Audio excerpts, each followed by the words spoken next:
Olá pessoal, estou aqui com vocês para mais uma das nossas aulas de física e hoje nós vamos falar do campo elétrico e do potencial elétrico. Vamos definir o campo elétrico. O que vem a ser o campo elétrico? O campo elétrico é uma região do espaço que foi modificada, que foi alterada pela presença de um corpo eletrizado, pela presença de uma carga elétrica. Então vamos observar na tela aí uma região de campo elétrico. Nós temos aí uma carga.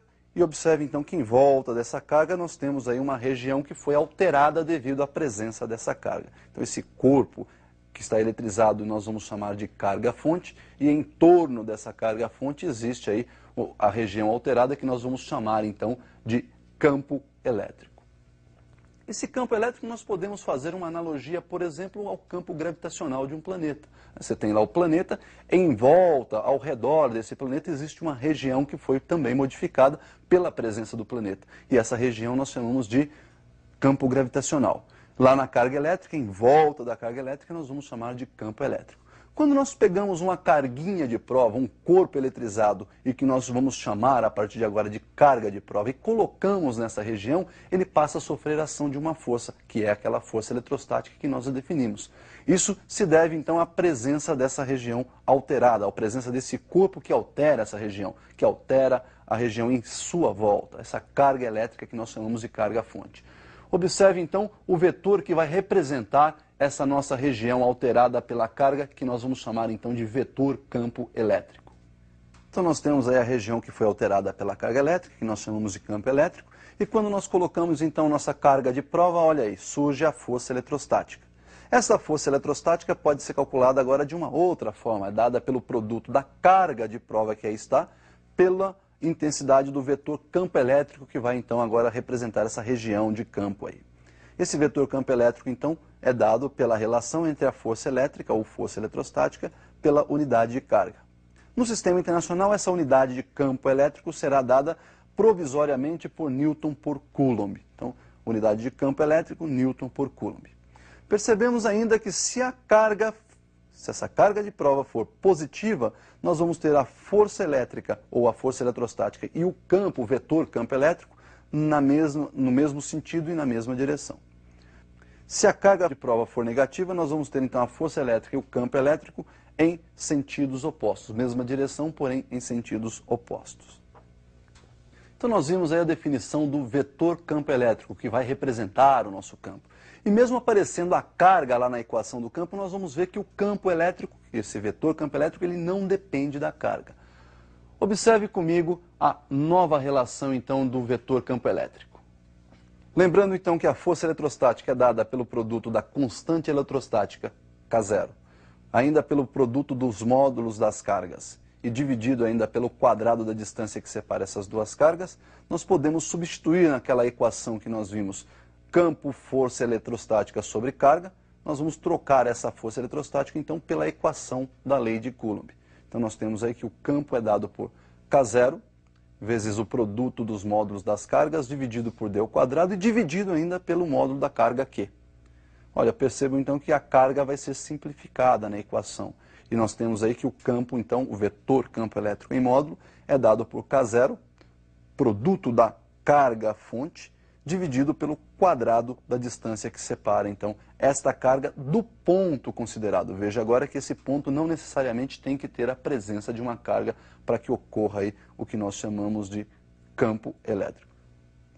Então nós definimos a equação que vai calcular o módulo do vetor campo elétrico. Percebemos que esse vetor, então, a intensidade desse vetor independe da presença ou não da carga de prova lá no campo elétrico. Nós vamos observar aí que esse campo elétrico ele pode ser um campo de aproximação ou um campo de afastamento. Para isso, então, nós vamos observar esse visual para identificar o sentido do campo elétrico, do vetor campo elétrico. Nós temos aí a carga-fonte positiva e eu vou inicialmente aproximar dessa carga-fonte uma carga de prova também positiva. Sabemos que cargas e sinais iguais se repelem, então essa carga de prova vai sofrer uma força elétrica de repulsão e para a carga de prova positiva nós temos campo e força com mesma direção, mesmo sentido. Por outro lado, quando eu aproximo uma carga negativa dessa carga-fonte, ocorre aí a atração, cargas e sinais opostos se atraem. E nós vamos ter aí a força então de atração dirigida para a carga-fonte. Mas quando a carga de prova é negativa, sabemos que o campo elétrico e o vetor campo elétrico e a força eletrostática têm sentidos opostos.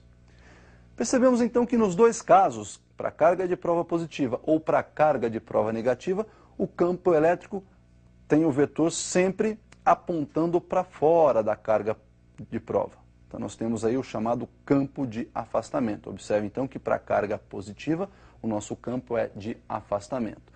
A direção desse campo sempre perpendicular à superfície da carga. Se nós fizermos agora o contrário, pegarmos uma carga fonte negativa e aproximarmos dessa carga fonte uma carga de prova positiva, nós vamos ter aí uma força de atração entre elas, e quando a carga de prova é positiva, vetor campo elétrico e força eletrostática têm a mesma direção, o mesmo sentido. Então, olha lá, os dois estão apontando na direção da carga fonte. Se por outro lado eu aproximar uma carga negativa, nós vamos ter aí uma força de repulsão, e neste caso, então, para a carga de prova negativa, nós temos força eletrostática e campo elétrico, seu vetor campo elétrico, com sentidos opostos.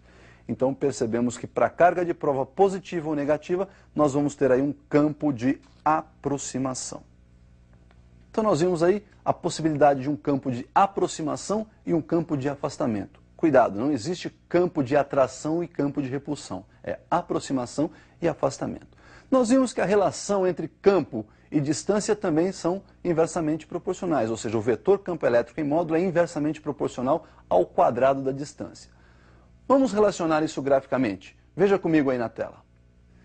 Então nós temos aí no eixo vertical a representação da intensidade do vetor campo elétrico. E no eixo horizontal, representação da distância da carga fonte até um determinado ponto aí do nosso campo elétrico.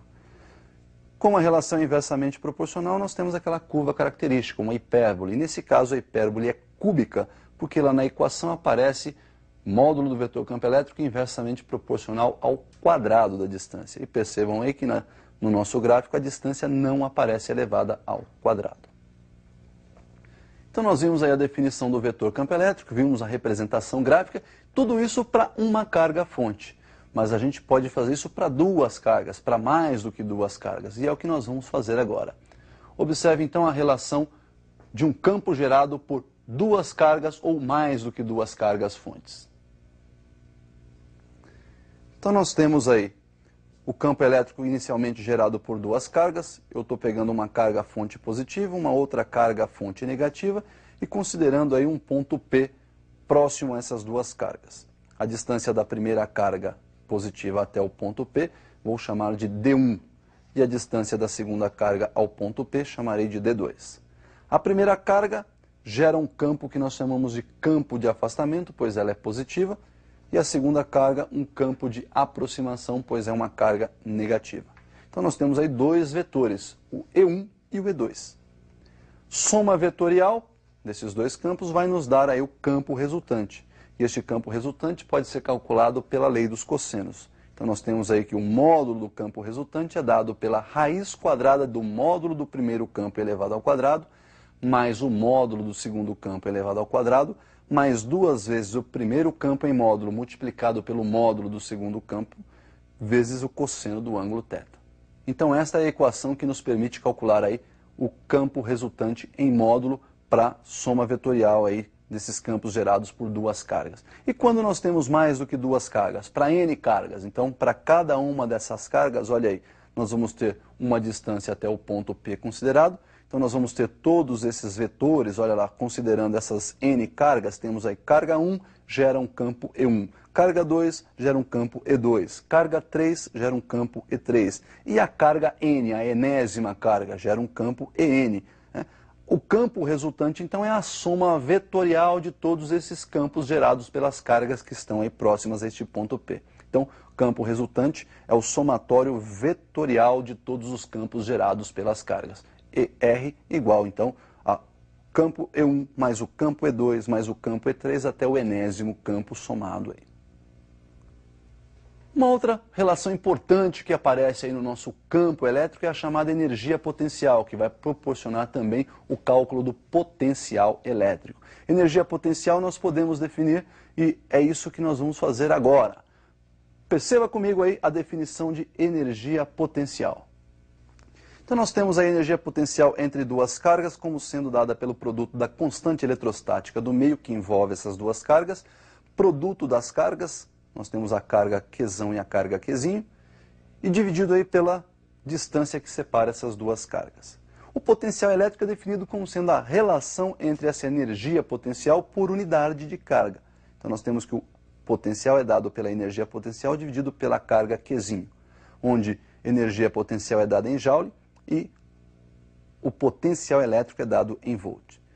Se nós substituirmos a energia potencial por K0, Qzão, Qzinho sobre D, aí nessa definição de potencial elétrico, nós temos que o potencial então será dado por K0, Qzão sobre D, ou seja, K0 vezes Q sobre D, e esse potencial percebam que ele é uma grandeza escalar, podendo ser positivo se a carga for positiva, e negativo se a carga for negativa. Então está definido aí o nosso potencial elétrico. E nós podemos calcular esse potencial também gerado por várias cargas, como nós fizemos para o campo elétrico. Vamos visualizar então esse potencial gerado por várias cargas. Acompanhe comigo aí no visual. Então nós temos aí várias cargas, Q1, Q2, Q3, Q4 até a enésima carga Qn, e essas cargas geram no ponto P um potencial. O potencial resultante lá no ponto P então é o somatório dos potenciais gerados pelas cargas. Potencial de 1 mais o potencial de 2, mais o potencial de 3, mais até o enésimo potencial, mais o potencial de N. Então ficou VR igual V1 mais V2 mais V3 até o Vn. Substituindo então o seu potencial pela expressão já vista, K0 que multiplica Q sobre D, e colocando o K0 em evidência, nós temos que o potencial é dado por K0, que multiplica Q1 sobre D1 mais Q2 sobre D2 mais Q3 sobre D3 até a enésima carga Qn sobre Dn. E para finalizar, nós vamos definir aí o trabalho realizado pela força elétrica quando nós deslocamos uma carguinha dentro de um campo elétrico. Veja comigo aí na tela a definição do trabalho. Então nós temos aí a carga fonte, próxima a ela nós vamos colocar lá no ponto A nossa carga de prova, Qzinho, e nesse ponto A nós temos o potencial VA. Quando nós transportamos essa carga do ponto A para o ponto B, a força elétrica realiza então um trabalho, e esse trabalho realizado pela força elétrica é dado pela diferença entre a energia potencial de A menos a energia potencial em B. Esse trabalho então também pode ser dado pela multiplicação aí da intensidade de carga pela diferença de potencial entre os pontos A e B, portanto Q multiplicado por VA menos VB. Então, pessoal, o que nós tínhamos para ver sobre campo elétrico e potencial elétrico é isso aí. Espero que você tenha aproveitado bastante. Bons estudos e até o nosso próximo encontro.